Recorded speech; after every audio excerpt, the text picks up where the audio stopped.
Hi, I'm Alexandra. I used to believe being the strong one meant I didn't need much.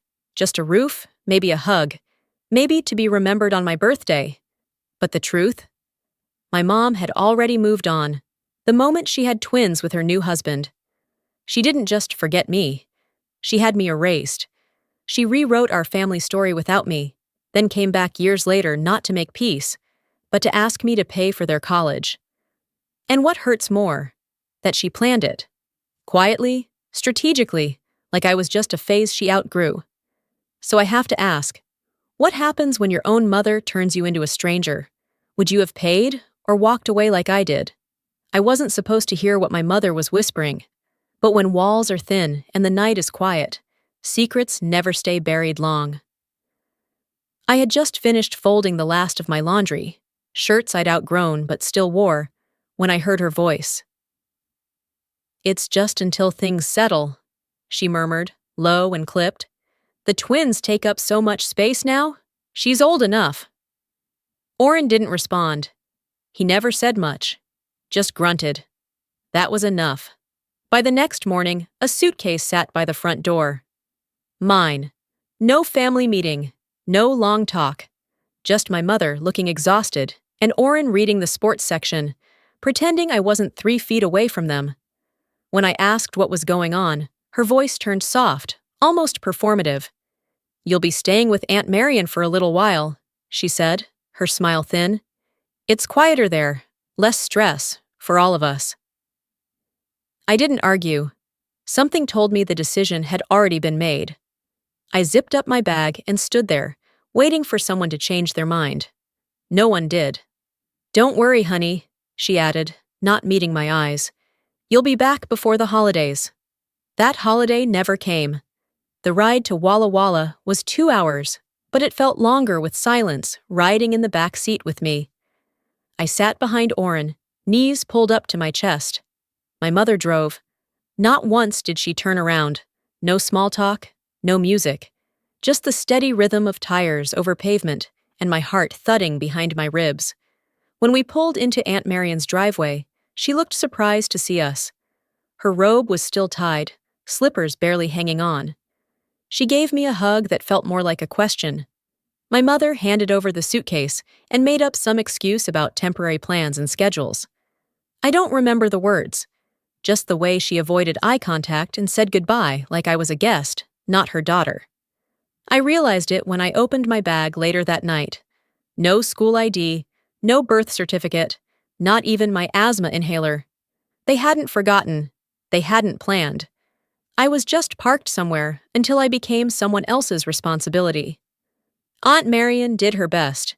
She made me dinner, showed me where the extra blankets were, told me I could rearrange the room if I wanted. But kindness from strangers doesn't heal what's already fractured. By the time my 15th birthday came around, I had learned not to expect much. I made a chocolate muffin in the microwave and stuck a tea candle in it. The flame flickered more than it burned. I didn't make a wish. What would I wish for? No calls came, no cards, no visits. At 16, I tried not to think about the date at all. Aunt Marion remembered, but she wasn't sure if I liked chocolate or vanilla, so she bought both and said, "Pick whichever feels right today." That was the kindest gesture I got that year. 17 hit me harder than I expected. I thought maybe, just maybe, someone would remember. I even checked the mailbox before Aunt Marion did. One envelope caught my eye, bright pink, with stickers on it. My name. But inside was a birthday card meant for a girl named Madison. Some poor kid in Montana probably got mine, if it had ever been sent at all. I told myself, maybe next year. But I had stopped believing that voice too. 6 months in, I asked Aunt Marion if we could call home, just to check in. She hesitated, then handed me the phone. The number didn't work.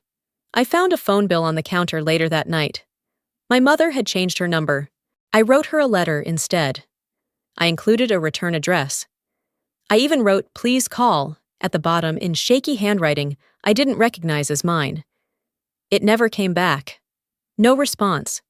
Not even return to sender. I didn't ask Aunt Marion again. She wasn't the problem. "They must be busy," she said one night while folding laundry. "You're strong, honey. You don't need anyone to tell you that." But I did. One evening, I went through the one box I had brought with me. It had old photos: me at a pumpkin patch, me holding a trophy for a spelling bee, me at age 5 hugging my mom's leg. I pulled one out. A Christmas photo. We were all smiling, the fake snow around our feet. I took the picture, tore it gently, and kept only the part where I was standing. The storm outside had started to pick up, wind rattling the windows, distant thunder humming in the hills. I stood by the window with the torn photo in my hand, watching the trees bend in protest. I pressed my forehead against the glass and whispered something I don't remember now. Maybe it was a prayer. Maybe it was nothing. You don't vanish all at once. You get erased piece by piece until no one remembers you were there. The sound of rain had faded by morning, but the weight in my chest hadn't moved an inch.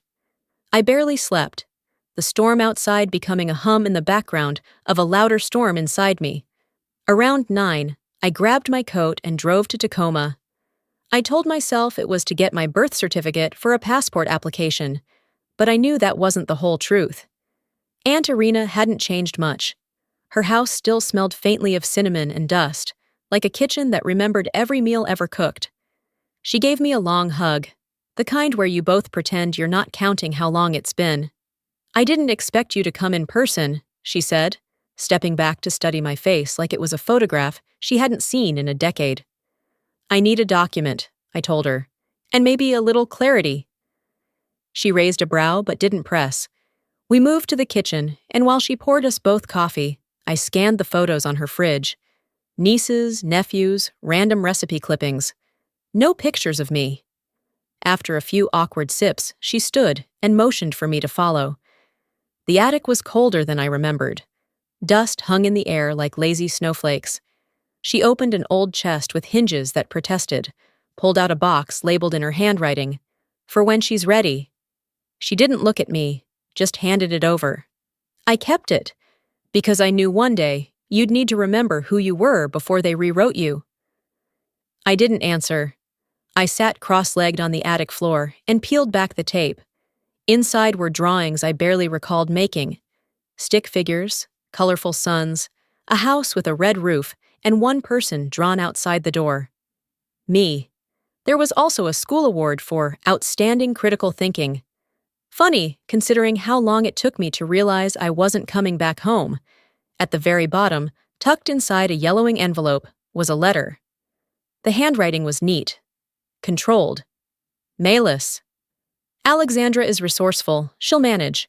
My priority must be the twins now. No, dear Alex. No, love, Mom. Just a note. Cold. Like a memo you'd write before clearing your desk." I turned to Irina. "Why didn't you show me this earlier?" She sat across from me, her eyes heavy. "Because you were already bleeding. That letter? It would have cut deeper." I didn't cry. I thought I might, but I didn't. I just folded the paper back up and placed it on top of the drawings. "You didn't push me away," I said. "You erased me. That's different." Irina didn't defend herself. She just nodded. The silence between us lingered until I stood and brushed dust from my jeans. "I want to see the house," I said suddenly. She hesitated. "Are you sure?" "Not even a little." 2 days later, I made the drive to Spokane. I didn't announce it. I didn't even call ahead. I just parked across the street and stared at the front door for 10 minutes before walking up. The house looked smaller than I remembered. Faded siding, lawn a bit overgrown, a wreath on the door that tried too hard to say, "We are normal." I knocked. It was Orrin who opened it. His eyes went wide for a second, then narrowed into something unreadable. "This isn't a good time," he said, stepping forward just enough to block the view inside. "We've moved on. Don't make it harder." Behind him, Mayless stood still in the hallway. She didn't say a word, just stood there with her arms crossed, lips tight. The twins were at the top of the stairs, curious but quiet, like kids watching strangers argue in a parking lot. I looked at Mayless, waited. Nothing. No, Alex, come in. No step forward. Not even a look that said, I'm sorry, just distance. I'm not here to make a scene, I told them. I just needed to see it with my own eyes. You've seen it, Orrin replied. Now go. So I did. Back in the car, I sat with the engine running and stared at the steering wheel like it might offer directions to a life that made sense. Later that night, I returned to Irina's. She was waiting with dinner and 2 glasses of wine. I didn't say much during the meal, but when we moved to the couch, I pulled the box from earlier into my lap again. There's more in here, I said, not really asking. She nodded. I found them tucked beneath a torn notebook. Letters. All of them in my own handwriting. Clumsy, sincere, hopeful. Hi, Mom, I miss you. Happy birthday, Malis. Please remember me. They were never mailed. Irina sat beside me, but didn't interrupt. I ran my fingers over the envelopes, all sealed, all stained slightly with time. Part of me wanted to burn them. Another part wanted to send them anyway. I took them with me when I left, but I left the crayon drawing of the red-roofed house behind. That night, I lay awake wondering, if I walked up to that house again, would anyone even recognize me? That morning, I stared at my phone for nearly 10 minutes before touching it. The screen lit up with a single text from a number I didn't recognize. No name attached, just a string of digits and one line that sent a strange chill through my chest. The twins would love to meet you. They're so curious about their sister. My thumbs hovered above the screen, but I didn't type anything back. Not yet. I scrolled through the contact history. Nothing from her in the past 4 years. She didn't ask if I was well, if I was happy. Just, they're curious. Curious? About what? What I look like?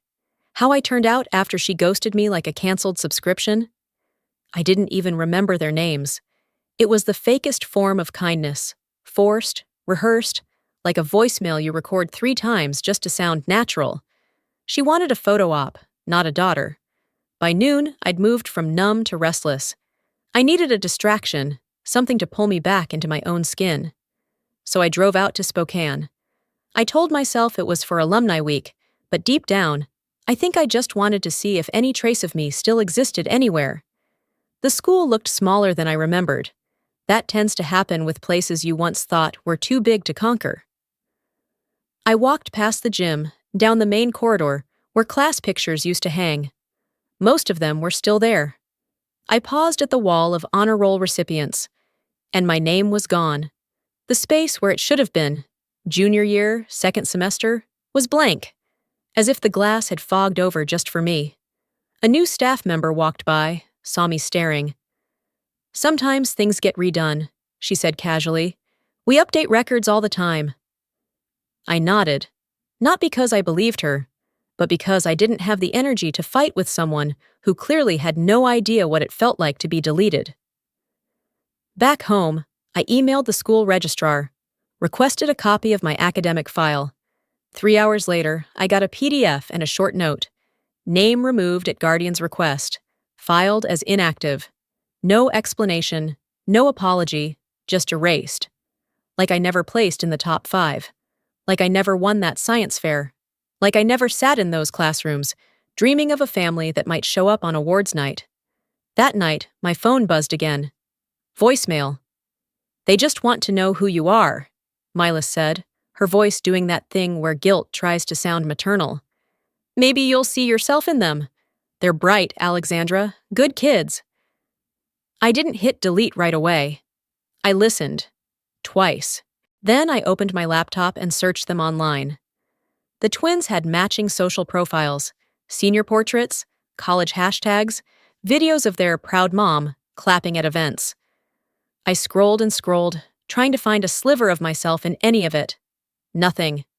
One post caught my eye, Callista, I think, captioned, "Mom's only kids." I closed the tab, not because I was angry, because I couldn't afford to be. Later that week, I drafted a response text. Something firm, but not hostile. Something like, I'm not sure this is the right time, but thank you for reaching out. I deleted it. I sat on the edge of my bed, trying to imagine the kind of reunion she probably fantasized about. Me walking in, them gasping, hugs and forgiveness. As if trauma gets wrapped in a bow and handed back like a Christmas gift. "Hi," I whispered aloud, to no one. "I'm the first draft they erased." I texted Irina instead. "They're pretending I never happened." Her reply came a minute later. "Pretend all they want. You're real. They're the edited version." That message stayed pinned at the top of my screen for days. A week later, while digging through some old folders in my closet, I found a newspaper clipping. It was from my senior year, an article about top academic achievers in the county. My photo was still there. My name wasn't. Someone had blacked it out with a marker, thick, angry strokes. It wasn't a mistake. Someone had tried. I stared at the clipping for a long time, holding it in the light. Not even the ink could cover my smile. If I'm not in their memories, their stories, or their house, did I even exist to them at all? 2 days later, my phone buzzed with a message from Jess, someone I hadn't heard from in years. She'd been a year ahead of me in school, always kind but distant. Her text was short. "Thought of you when I saw this. Hope you're okay." Attached was a link to a magazine spread. I tapped it without thinking, and there it was, front and center. Maylise and Oren, smiling like politicians on campaign day, their arms wrapped around Callista and Dorian like they were the embodiment of modern parenting. The modern family. How the Langfords raised twin scholars against all odds. The headline nearly made me laugh. I scrolled through the article, numb at first, then tight in the chest. It went on and on about their unshakable commitment, their belief in discipline and nurturing potential, their struggle after a family tragedy, though no one bothered to explain what that tragedy was. Just vague enough to sell sympathy. Oren was quoted saying, "We've always put the kids first. Family is everything to us." I searched for my name. Nothing. Not a footnote, not a reference, not even a ghost. I sat at my kitchen table, coffee long gone cold beside me, and read it again. Then again. Each time, it felt like they were telling the world I never existed. That afternoon, I met Jess for coffee in Fremont. She was older now, softer around the eyes, but still quick with a smile. She reached across the table and squeezed my hand. "I'm sorry," she said. "I didn't mean to stir anything. I just figured, you should know." "No, I'm glad you sent it," I told her, meaning it more than I expected. "Better to know the fairy tale they're selling." Jess sipped her tea, then leaned in a little. "I actually saw Callista last week, at the co-op downtown. She looked exhausted. Said something weird."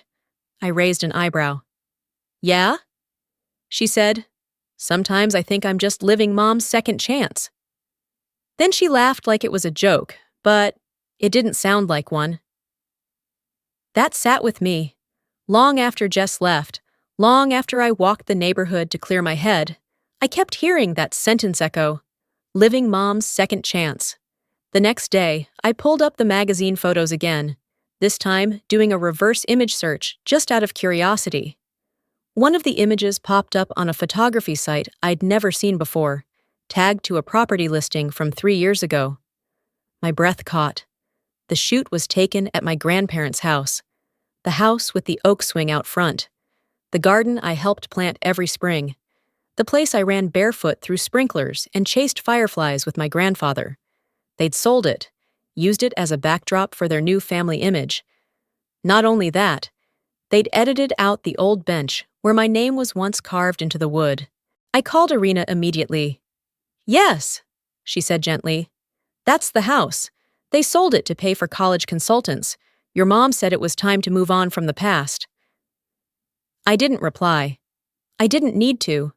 Sometimes silence carries more truth than words ever could. That evening, I printed out the article. I grabbed a red pen and circled every phrase that reeked of fiction. Resilient unity, our children, the family we built together. Each circle felt like carving a piece of myself back from the lie. Then I pinned the page to the mirror in my hallway. Not to mourn, to remember. As I looked at the faces beaming from that page, I whispered, "You want perfect? Let me show you what it cost." And that was the moment I stopped grieving the loss of a mother and started preparing to confront a brand manager. It started like any other Thursday, meetings stacked back to back, inbox at war with itself. I was halfway through reviewing a quarterly report when Dana, our receptionist, buzzed my line. "There's a family here to see you. They say it's urgent." I paused, fingers frozen above the keyboard. "Who exactly?" A woman named Malis, 2 teenagers, and a man who looks like he owns the building." That wasn't urgency. That was performance. I took the elevator down, jaw clenched so tight it gave me a headache. The second those doors slid open, I saw it. The phone camera already live. The fake joy stretched across Malis's face. The twins posed like this was a Hallmark holiday. "Here she is," Malis chirped. "Say hi to your brother and sister." My heart didn't drop. It braced. I didn't smile. I didn't step forward. I stepped sideways, out of frame. "Turn that off," I said through my teeth, sharp and flat. Oren chuckled like I'd just made a joke. "We thought it would be fun. You know, a little reunion for the folks online. The twins are applying to Stanford and Columbia. This helps their story." Their story, not mine. Dana stood nearby, wide-eyed, unsure whether to call security or just vanish. I turned to her calmly. "Can you please ask building security to clear the lobby?" Milas's smile tightened, but she didn't drop the act. "Alexandra, come on, don't do this here." I faced them squarely, voice low and clipped. "You don't get to orchestrate a reunion you never earned. You don't get to film me like I'm some proof of your goodness." Oren raised his hands. "People eat up family narratives. It's marketing, sweetheart. That's all." I laughed. Not kindly. "I'm not your narrative. I'm not your backdrop. I'm not your tool." They were escorted out 5 minutes later. No yelling, no dramatics. Just an oddly polite unraveling. That night, while eating leftover Thai and catching up on emails, I saw the subject line pop up. Official loan guarantor request. Urgent. From Oren. I opened it. He'd attached financial statements, mine. Listed my income, my credit score, even my recent promotion. It was clinical, cold. At the bottom, he'd written, "It's family. Help us help them." Not a single mention of history, no apology, no context, just math. I didn't reply. Instead, I forwarded the email to my attorney with a note that read, "I want everything they touch from me documented and shut down." Then I opened Instagram, typed, "You don't get to erase me, and then invoice me." Closed the app. Went to bed. Slept better than I had in weeks. By Friday afternoon, Malis tried a softer approach. A bouquet of tulips showed up at my doorstep with a note. "Let's not make this ugly." I laughed aloud. That laugh wasn't joy. It was recognition, the sound of a fuse finally catching fire. 3 days later, Sarah called while I was finishing a grocery run. I hadn't heard from her in a while, but she still used the tone that made it sound like no time had passed. "I got something weird in the mail today," she said. "Thought you'd want to know." It turned out to be a wedding invitation. White linen cardstock, fancy gold lettering. It was addressed to her apartment, but under my name, my full name, the one they hadn't spoken aloud in over a decade. Beneath the RSVP line was a handwritten note. "So glad you're still close with her. Maybe you can convince her to come." Sarah laughed, but it was bitter. "They didn't even mean to send this to you," she said. "You're a proxy, Alex, not a guest." I stood by the trunk of my car, holding a bag of oranges and pretending they weren't squeezing against my ribs. A proxy, not a daughter. Just someone to reach out to someone else who might still serve a function. That same night, the internet delivered another blow. A Facebook post from Milas was making the rounds. Captioned with a soft-filtered photo of the twins at some school event, the text read, "We raised her with everything we had. Now she turns her back on her siblings. Money changed her." Below it were comments from people I didn't know. Women named Carol and Denise, men with profile pictures of their dogs, all weighing in like experts. Some kids are just selfish. Entitled generation, always blaming the parents. She should be ashamed of herself. Imagine abandoning your family. The photo she'd chosen was an old one, cropped to exclude me, of course. The original version had my arm slung around Callista's shoulders. They didn't just erase me, I muttered as I scrolled. Now they're rewriting me into the villain. By the time I walked into work Monday morning, I'd received 3 emails, one from HR, one from a client, and one from my own boss. The HR meeting was short. "Alexandra," Morgan said gently, "we've seen the post. Someone forwarded it anonymously. We understand it's personal, but is there anything we need to be aware of from a security standpoint?" I showed them the legal documentation already in place, restraining boundaries, digital harassment clauses, all ironclad. Morgan nodded. "We've flagged your name with building access. Any unwanted visitors will be escorted out." Afterward, I returned to my desk, logged out of Facebook, and whispered to myself, "I don't fight in public. I win in silence." But silence didn't mean submission. That evening, I opened a blank blog post. I wrote everything: the forced separation, the years of silence, the fake family branding, the loan request, the live stream ambush, the smear campaign. I ended with one sentence. She called me resourceful when she abandoned me, so I used that skill to survive without her. Then I saved it in drafts and closed the tab. I wasn't ready to go public yet. Not because I was afraid, because I wanted to choose the moment, not react to theirs.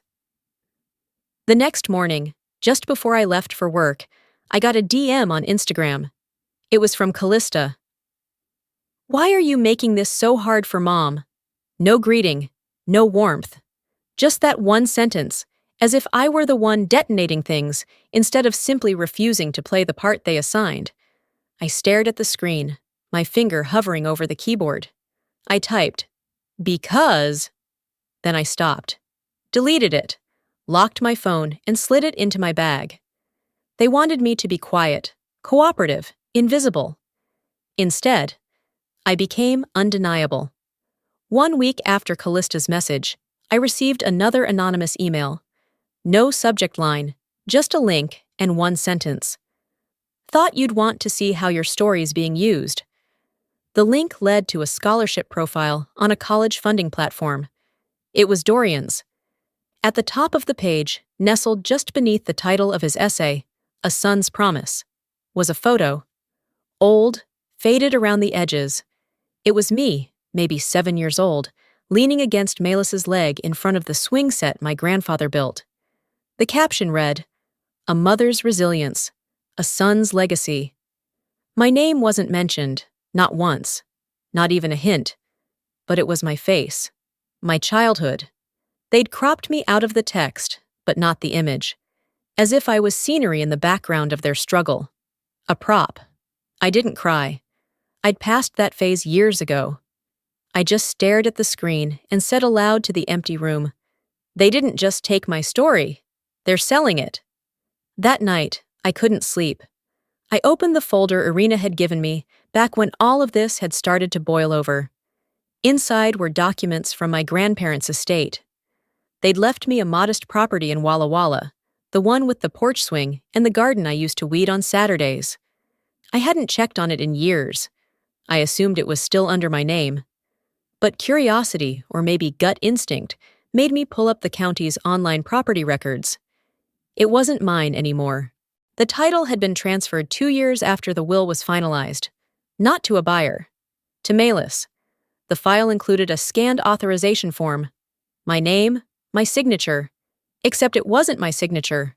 They'd forged it. Transferred my inheritance, the only thing I had left from a family that barely claimed me, and used it, according to public financial disclosures, to pay for college admissions consultants and standardized test prep for the twins. They stole land to buy image. I scheduled a meeting with my attorney for the following day. I brought every document I had, screenshots, inheritance records, scholarship photos. When I laid them out on the conference table, He raised a brow. They really thought you wouldn't come for it. They thought silence meant surrender, I replied. We filed a cease and desist regarding the photo. A civil inquiry into inheritance fraud was opened that same afternoon. It would take months, but I didn't care. I had time. What I lacked in family, I had in facts. Later that week, Callista posted a story on her social account. Some people don't know how to move on. Right underneath it was a throwback photo from the magazine shoot. The same house, same garden, the bench my name used to be carved into blurred in the background. Milas left me a voicemail that evening. We could have handled this privately. You're making things worse. I didn't reply. Instead, I made sure every message, every call, every social media mention was archived, time-stamped, recorded. I wasn't reacting. I was building a record. Privacy ended, I said aloud, when you used my face to fund your fantasy. That night, I returned to the digital photo album my grandparents had left behind. I hadn't looked through it since the funeral. There, buried between vacation snapshots and blurry birthday candles, was a photo of me on that same bench, alone, grinning with missing teeth. I uploaded it to a secure folder, labeled it with 3 words, Heir Reclaimed. Then I updated the title on the file once owned by Dorian. Next to the image, I added a single line. This is not your legacy. It's mine. By Monday morning, the legal wheels were already in motion. The petition had been filed. The cease and desist delivered. The inheritance fraud inquiry formally opened with the county clerk. And yet, nothing felt as satisfying as it should have. Until Irina called. I found something, she said. She didn't elaborate, just asked me to check my email. When I opened the file she sent, I felt the air leave the room. It was grainy, black and white, pulled from a security camera that had been mounted above the back door of my grandparents' house. The timestamp was clear, 11 days before I was sent away. The audio was fuzzy, but audible enough. I hit play, turned up the volume. Milas's voice cut through the static. She's strong. She'll survive. It's just us now. My hands clenched around the edge of the table. I hit rewind, played it again. She'll survive. It's just us now. Not a slip of the tongue. Not exhaustion. Not desperation. It was planning. It was strategy. The next morning, I wore a navy blazer and walked into my attorney's office with a folder full of receipts and a flash drive.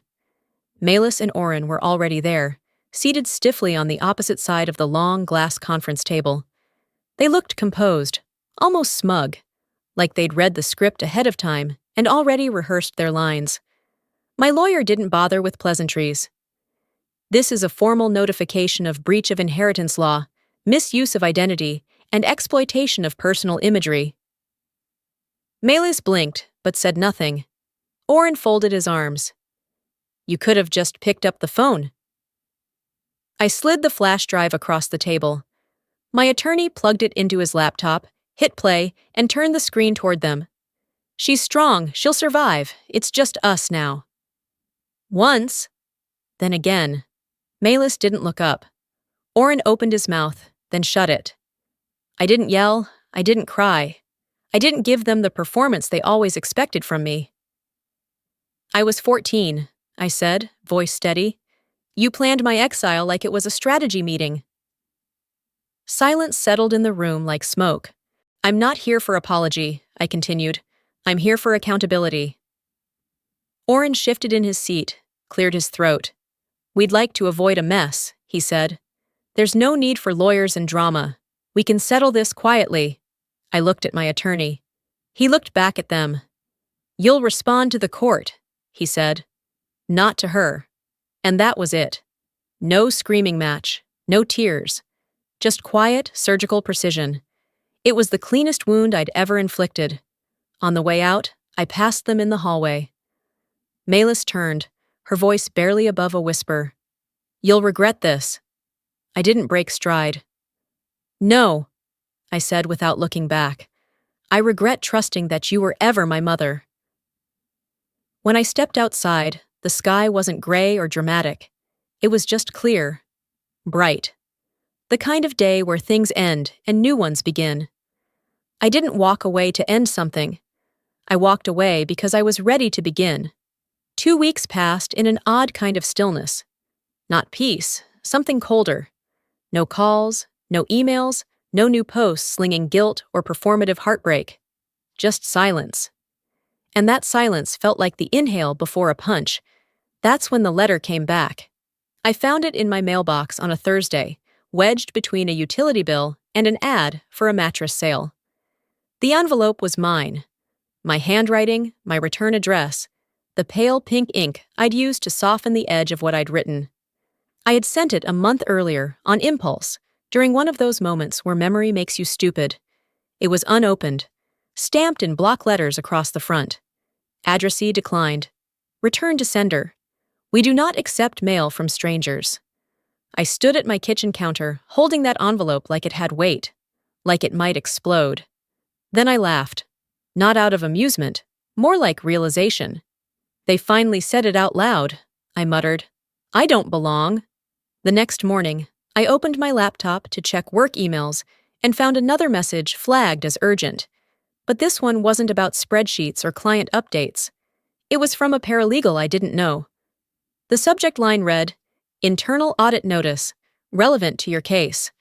A former colleague of Oren's had come forward. Quietly, off the record. She provided documentation that Oren had used my social security number for tax purposes, multiple times over several years. He hadn't just used my face. He'd used my identity. The audit had already started. His financial licenses were suspended pending the investigation. I sat at my desk, reading every word twice, then 3 times, the corners of my mouth twitching.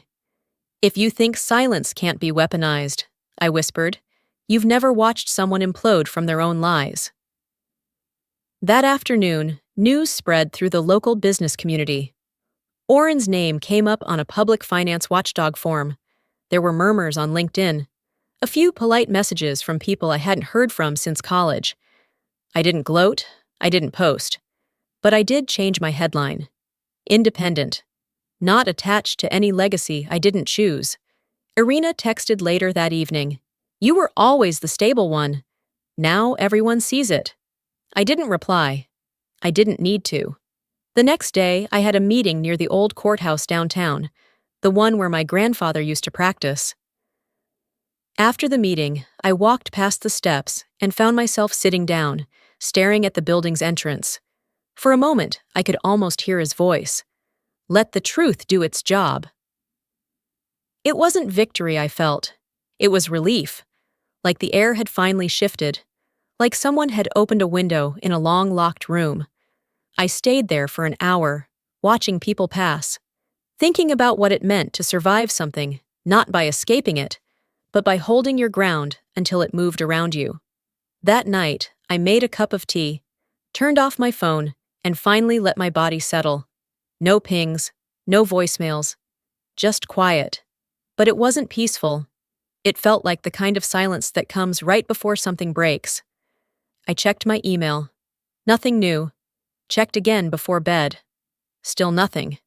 They won't respond. Not yet. People like that don't shout. They wait until the lights are off before they strike again. And that's why I never left the lights off again. Not in my house, not in my story. The morning air felt thinner, like the world had exhaled something I hadn't noticed it was holding. I brewed coffee without thinking, moved through my kitchen like muscle memory had taken the wheel. Something in the stillness made me check my email again. Subject line, Donnelly. Hope this reaches you. Mrs. Donnelly was my junior year English teacher, the one who let me borrow her copy of The Catcher in the Rye, and never asked for it back. Her message was brief, warm, and brimming with quiet discomfort. I found your old honor roll plaque in the basement storage. It was pulled from the main hall after a legal guardian requested changes years ago. I didn't know until now. I just thought you should know. There was a photo attached. It was dusty, the edges chipped, but unmistakable. My name, etched in brass, under a line that read, Academic Excellence Award, 2007. Beneath the photo, she wrote one more thing. I was told not to mention your name at alumni events. I didn't agree, but I followed the order. I'm sorry, I didn't cry. But something in me clenched. Like a wire being pulled taut for too long, finally gave up and snapped. They hadn't just forgotten me. They'd erased me on purpose. And the erasure hadn't stopped with family. It extended into school records, public recognition, small artifacts that once made me feel real. I stared at that image on my laptop screen for a long time. Then I opened the blog post I'd saved weeks earlier, the one I had typed, edited, then hidden in digital limbo. This time, I didn't edit a thing. I added one line at the top.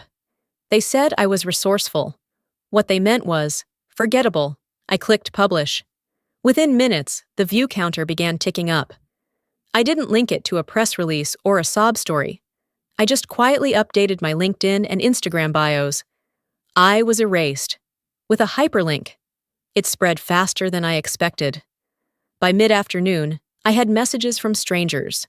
Women who'd been written out of wills, men who were disowned for being inconvenient, teens kicked out for telling the truth. One read, "This is my story too." Another, "I remember you. You were the only reason our math team ever won." The one that broke me was short. Just 3 words. "Thank you, Alexandra." Former neighbors commented. Some offered apologies. Some tried to rationalize, like years of silence could be neutralized by saying, "We thought you were okay." I didn't respond. I didn't need to. Then came the inevitable. Maelis. Her post was delicate, performative, laced in spiritual undertones. Some stories are one-sided. Family should stay private. Let's not let bitterness define us. She didn't name me, but the implication was clear. I didn't reply. I didn't post a rebuttal. But later that night, I noticed Callista had quietly deactivated her account. Maybe silence wasn't always shame. Maybe sometimes it was surrender. A few days later, a message arrived in my inbox. Not from a journalist or a troll, but from the founder of a small nonprofit called Second Start. She'd read the blog. Her message was simple. Would you consider turning your story into a scholarship fund for girls who've been erased like you? I leaned back in my chair, staring at the screen. For once, I wasn't thinking about what I'd lost. I was thinking about what I could build. This wasn't just survival anymore. It was a blueprint for others to find their way back to themselves. A few days after I replied to the nonprofit, I got a voicemail from a number I didn't recognize.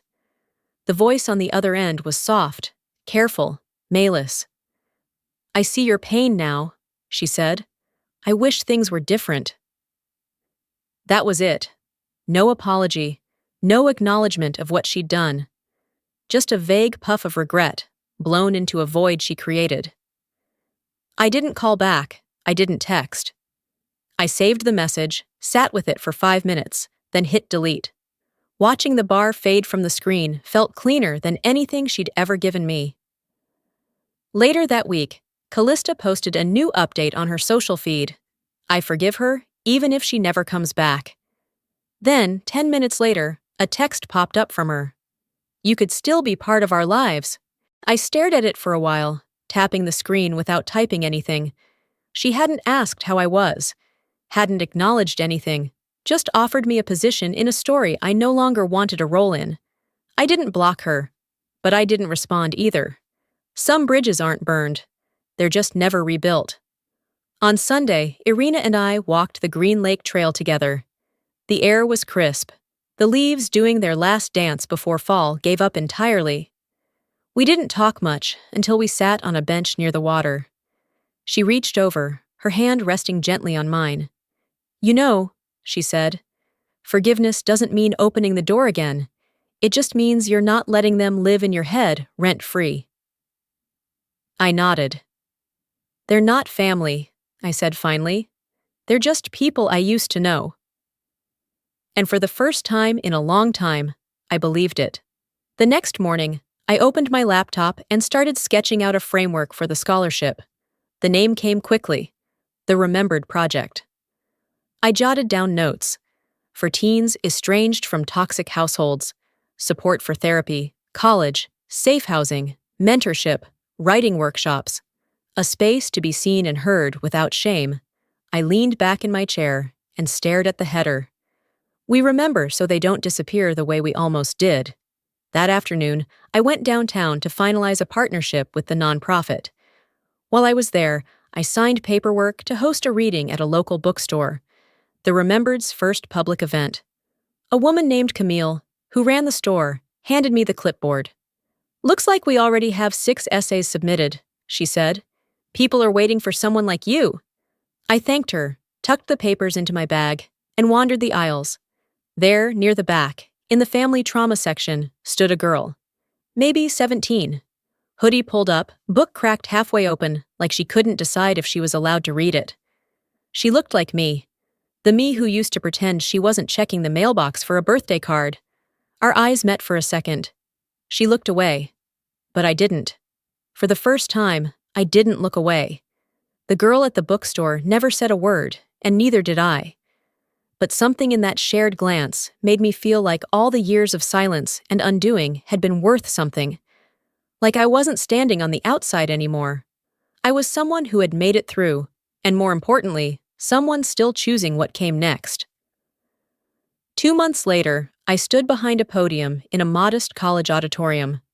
The event was called Resilience and Identity After Family Estrangement. I had been asked to speak last, after a panel of therapists and 2 other survivors of family rejection.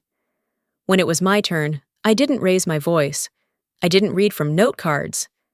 Instead, I opened with a line from the blog that had changed everything. They didn't raise me, they erased me. I raised myself. The room went still.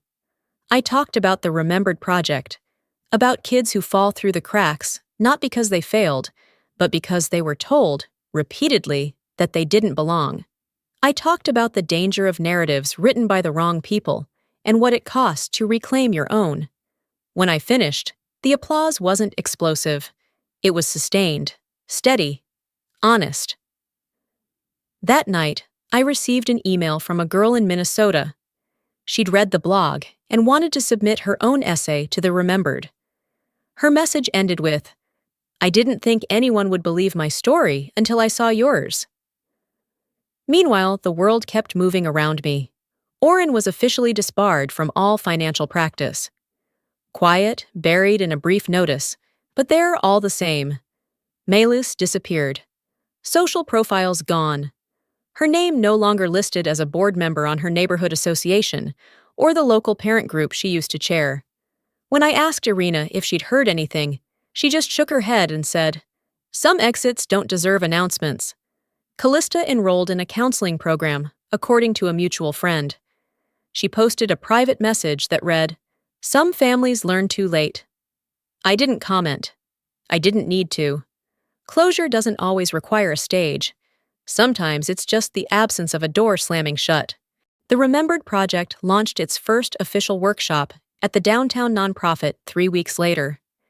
We had 12 attendees, some teenagers, some grown adults, some in between. Every single one of them had a story they were afraid to tell, until they realized they weren't the only ones. I didn't stand at the front the whole time. I passed out worksheets, handed out coffee, refilled pens. Mostly I listened. At the end, someone asked what the project was really about. I said, "This is not a place to blame. It's a place to begin." That night, I walked home instead of driving. The air was cool, the sidewalks damp from a light drizzle earlier. When I got home, Irina was in the backyard with my daughter, watching her chase bubbles in the fading light. I stepped inside, opened the hallway drawer where I kept the photo. It was the same one I'd torn once, years ago. I'd found the missing half in a box Irina kept, taped back together now.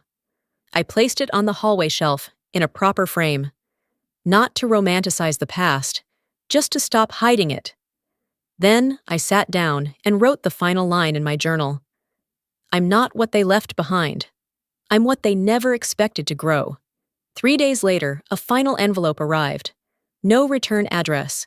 Inside was a single photo. Me, 5 years old, being held by Milas, both of us smiling. It must have been taken before the fracture. Before the silence, there was no note, just the image. I stood for a long time holding it, unsure of what I felt. Then I placed it in a small frame and set it behind glass, facing inward, where no one else could see it. Not out of shame, just finality. You don't always need closure. Sometimes you just need distance and a door that only opens one way.